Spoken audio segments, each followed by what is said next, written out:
继续关心中东风台猫蛙，离咱台湾即马是愈来愈晚。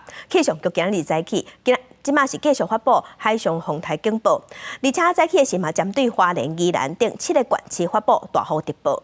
东北部风雨会渐渐变大。今仔日台东的红头树也有绿岛，拢是停班停课一天的。花莲伫十远的山区嘛，因为雨是落甲真粗，所以即马高寮变道、轮天变道，为着安全，拢已经先有警线关起来，袂当过。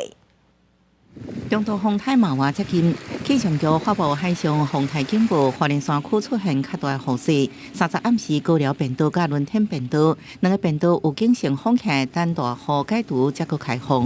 目前山区大雨特报，为了维护民众的通行安全，本分局辖区高寮大桥变道以及轮天大桥变道预警性封闭，等待大雨特报结束后再行开放通行。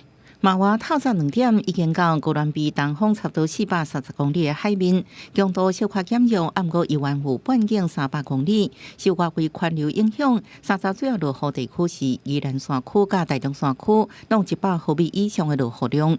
早暗甲今仔日雨势是上明显的时阵。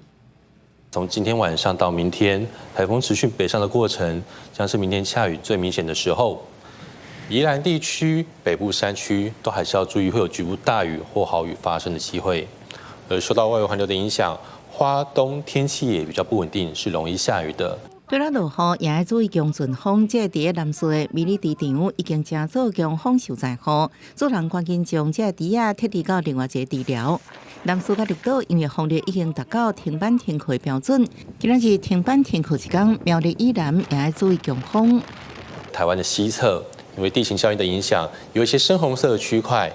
明天在苗栗以南到台南地区，还有澎湖地区，它的风力相对也是比较偏强。气象局佫提醒，今日台湾沿海风险大，请大家尽量避免去海边活动。然后桃园以南天气相对稳定，台南高雄、金门要注意有36度以上的高温。记者综合报道。